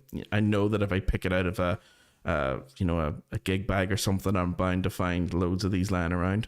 So yeah, I would probably get a heavier one for the more, especially if you're using harder, more medium strings. At the moment, I'm using kind of a light string, and that's because of being mic'd up. Everything's picked up. This the smallest little squeak from this the tiniest little buzz is picked up because everything is amped up, not by 100. So I tend not to want to use anything that's hard, because then if I end up hitting a buzz on it, it sounds 100 times worse for you, especially for you guys having to listen, being subjected to it. But yeah, for your melody picking, maybe think of banjo players would definitely use a harder, sort of thicker plectrum. Yeah, go for it. Just see what you're comfortable with. I've gotten very lazy and used to the 4.6 ones. Yeah, you could use a 0.5. Yeah, why not? What's the other bouzouki in the background? That one needs some tender loving care. Let me see if I just go back to full version of me and see if I can zoom in for you guys. And not too much into me, because that might look a bit weird.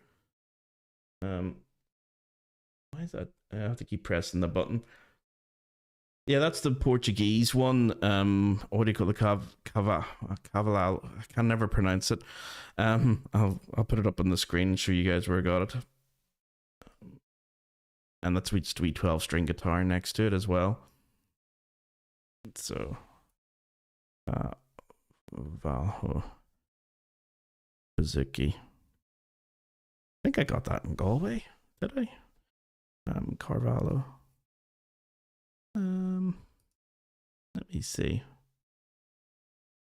Yeah, you can get them in McNeela as well. Antonio Carvalho. I'm not sure if I ever pronounced his name correctly. I just say it as C-A-R, and Val, V-A-L, Ho. Now, there might be like a more accurate way of describing it, guys, but Carvalho is what I say. So, yeah, Carvalho Bouzouki's. McNeela do sell these, actually. I think that one comes with the pickup too, the one that I have. Lovely. Bouzouki. Although this is DAD tuning. Interesting. Okay. Let me see if I can find the Electro Bouzouki.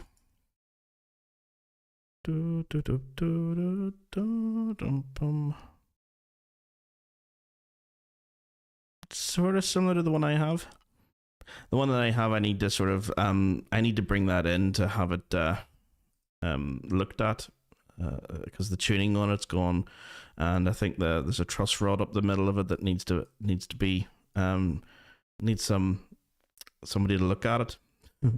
Because I've tried adjusting this. You may even be able to see my field attempts if I zoom way, and I wonder how far I can zoom in on this thing. But here underneath the wee thing the wee cover that you have for your truss rod, in there, I've tried moving that and it's not moving at all. So I'm worried that the actual truss rod is like broke itself. So it's okay without a capo and it's tuned, to itself. But as soon as you add a capo on anything, it just goes wildly out of tune. So there's actually I tried using it and only realized it was doing this when I was making the Bouzouki course at the beginning. And what I'm going to do is probably go through all of the videos and re-record them using this fella. Any of them that had that in it, I probably won't keep those videos. I'll just re-record, me playing on this, because it's easier to keep this one in tune, definitely. Yeah. Yeah, it was Maloney's in Galway. Was that where I got it? Now you've activated a memory, which is always bad. Let me see. Not where I got it, I wonder.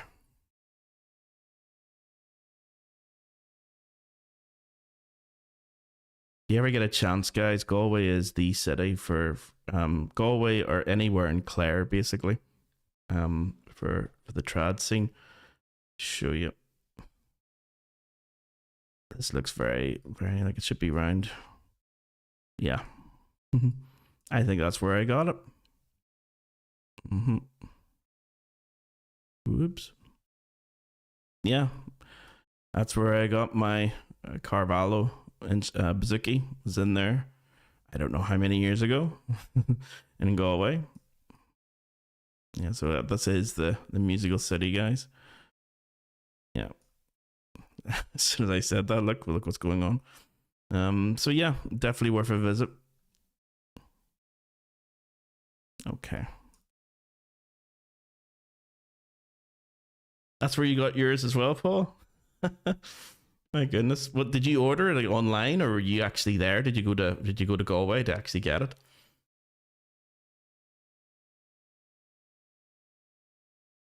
That's brilliant. It's just a small world. It's probably the exact same make and model as mine. I'll have to have a look-see to see what it is.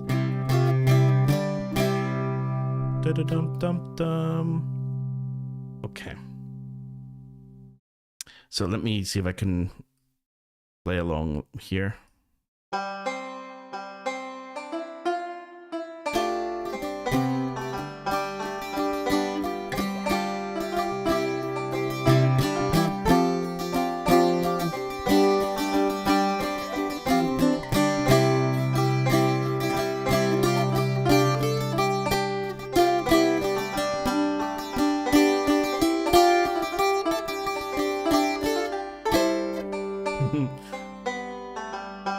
Trying to counter melody.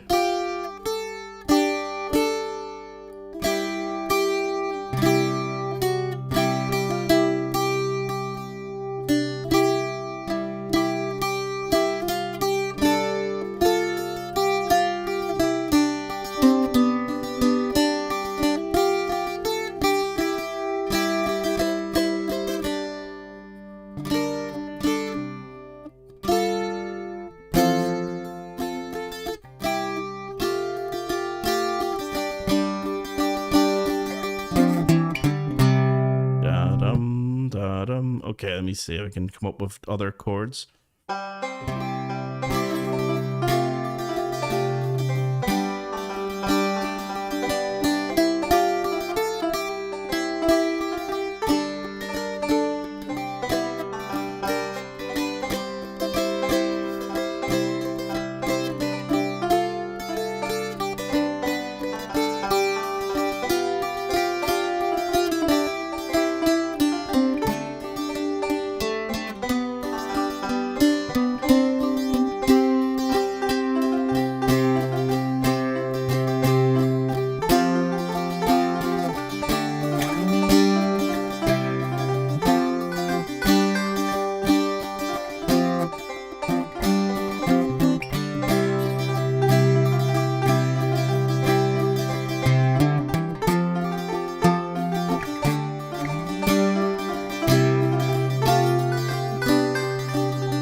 Okay, so yeah, there's lots of it's a great wee tune because there's lots of you can get da da da dum in the accompaniment, which is actually the melody.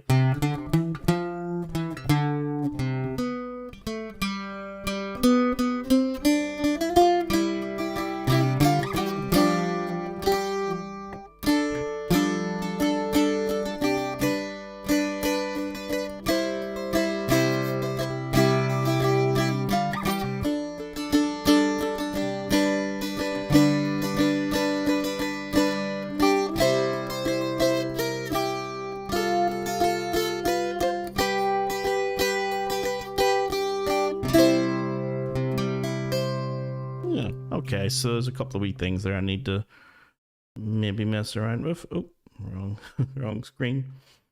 Okay, let me see. If you don't believe your mind, I'll continue my mini course, then set up the full course the coming weeks. Thanks, Tech. Enjoy the rest of your evening. Yeah, no worries, Paul.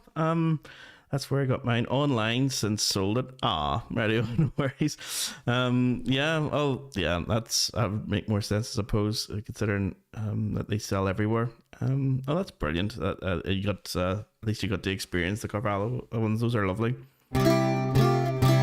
Because I don't think I looked after mine enough, to be honest. Like it was sitting for too long without me giving it any sort of attention at all.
That's it.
Okay, so I'm just going to go back, guys, to don't have much time left, unfortunately, but I'm going to go back just to adding a few more tunes to the repertoire. So that was Fanny Power one. There's a few others that I want to do as well.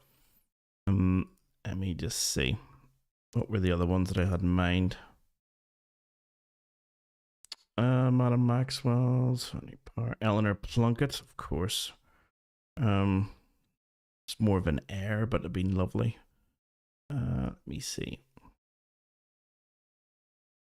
Oh, I did that twice. Bring that out. Okay, so Eleanor. Ooh. Wonder what would be the best key for that. I think Eleanor Plunkett is spelt with 2 T's. And let me just have a look-see at the session for this one.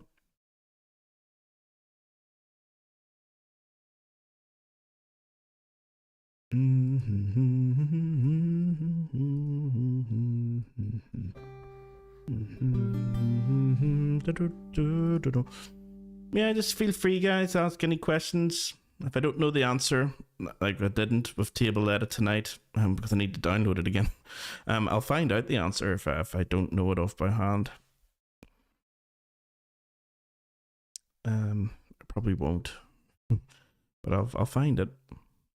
Okay, that was Fanny Power, Madam Maxwell's. Oh, have I not got Eleanor Plunkett?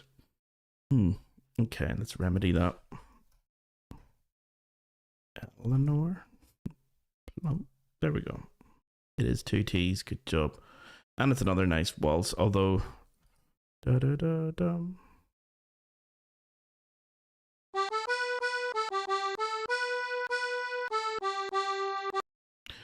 Da, da, da, da, da. Key would this be in?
That'd be a nice one.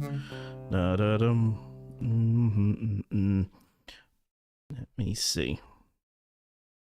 Don't want anything with chords. Okay, so maybe the first one's the easiest one. Download MIDI.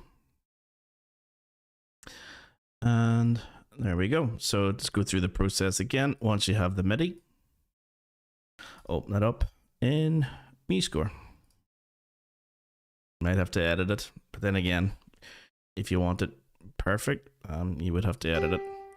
And let's, again, it doesn't seem for all, I think it's everything out of the session doesn't, if it has an upbeat, da-da-dum, that becomes the start, which pushes everything off by a beat. So the thing to do is click the first note, hold the shift, click the last note, just copy and cut.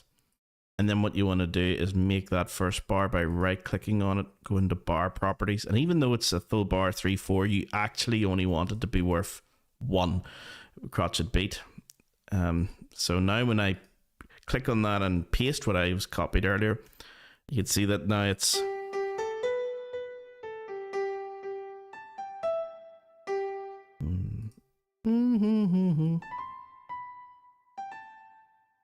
one, two, yeah, I think that's the way I do it. So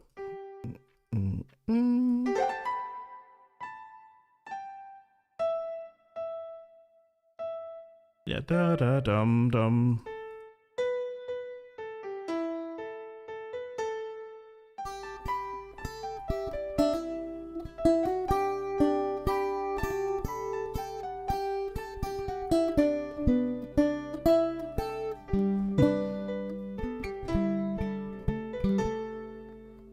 Yeah, so maybe that.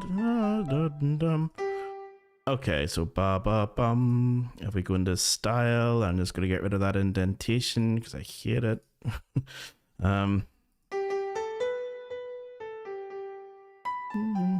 Let's give it a title before we forget. Add text. Where's text? Title. Yeah. So this is Eleanor. This is another. Whoops. O'Callaghan chin. Plonk with two T's. That one. There we go. And add text. It's composer.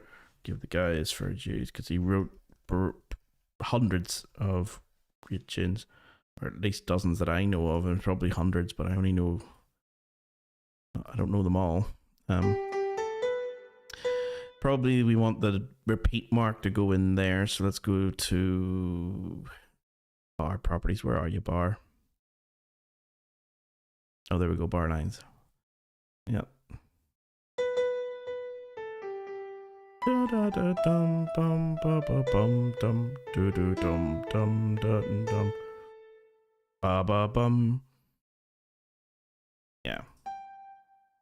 And repeat. That's the A section, actually.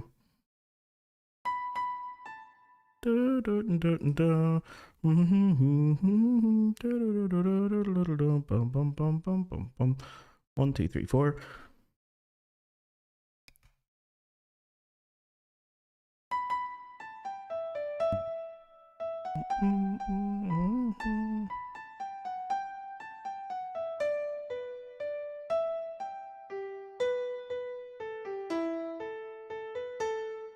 Yeah, interesting. 1, 2, 3, 4. 1, 2, 3, 4, 5, 6.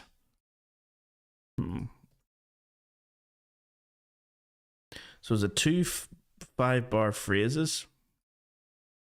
That's weird. I never thought of that.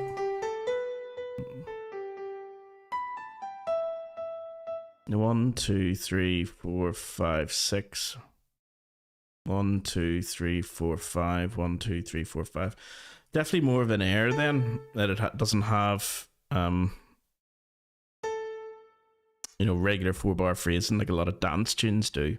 This is a regular phrasing that we have, so maybe this is a really good example to show some of the my other GCSE students you can have irregular stuff. Okay, let me add a staff to this, and then I shall be out of here. I'll be going over to the Bouzouki course, guys, as well. If any of you guys are in the full course or who do are in the subscription program for monthly lessons, I'll be heading over to that in a minute. I'm just going to add linked. I forgot how to add a linked thing. Oh yeah, there we go.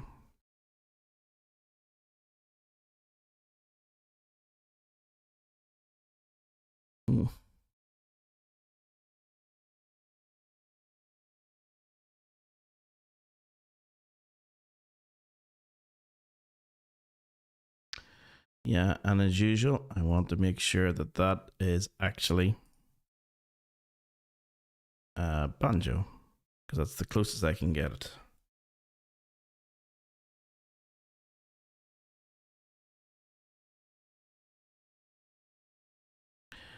And let's move stuff around. First of all, let's put actually, that's the way I want it. Okay, let's go in here and just, yeah. 4-string simple. Oh no, the wrong one.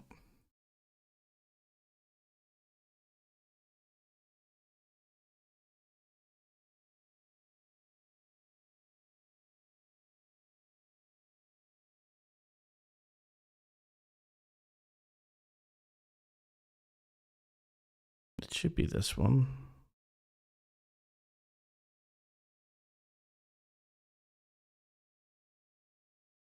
Ah, there we go. Put everything down an octave. There we go. And also, yeah, I have to go in here and mess around with those strings. Again, I wouldn't have to, I'm just showing you guys what I would do if I was doing this completely from scratch. I would just be copying this from another file and deleting stuff out and adding new stuff in. I wouldn't have to go through all this rigmarole every time. But it's just to show you guys that it is a process of first time doing it, and then that's it forever. So if we go into the staff part properties here, I'm just going to edit string data and make sure that's G2, D3, A3, and D4. So yeah, that one needs to go down. There we go. There we go, and it looks a bit nicer now. And again, I probably want to say capo 15 for this. Because, yeah, it looks a bit weird, like when you start seeing like 9752. But if you put capo 15, that should be open string.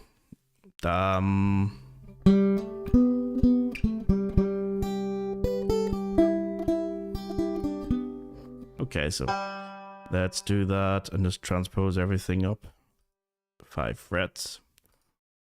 So go into G2, edit it up 1, 2, 3, 4, 5. There we go. Do the same for D. 1, 2, 3, 4, 5 to G. Do the same thing for A. Edit string 1, 2, 3, 4, 5 goes to D. And then do the same thing for the top one, D. 1, 2, 3, 4, 5. Land on G. Okay, apply, okay. Now you see that's open. And that's where we want it. I show you guys in the Bouzouki here. Actually, just make sure you can see it. There we go. So you see the way this is now open string.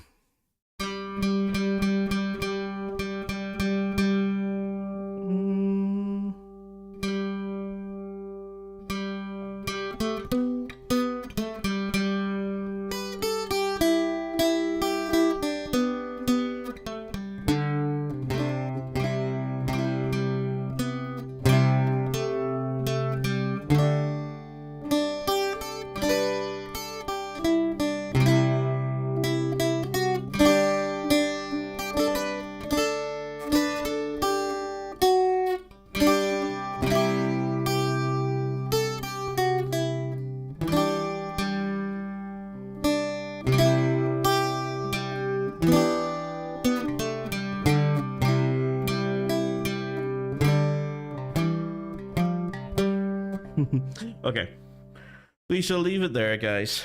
Let me see, because I need to start the other classes to be sure. Yeah, I need to get into the Bouzouki class. So we'll leave it there, guys, and we'll pick it up again next week. So again, if there's anything that you have, any questions or anything you're not too sure about, this is the forum for that. So do let me know, and you can post questions in advance in the community, like we saw tonight that someone was asking earlier on today about table edit. So I'm going to get into that for next week. So yeah, post the questions in the community, or you could send me an email as well, info@Top Score Music Academy, if you want to do that. And yeah, I shall see you guys again next week.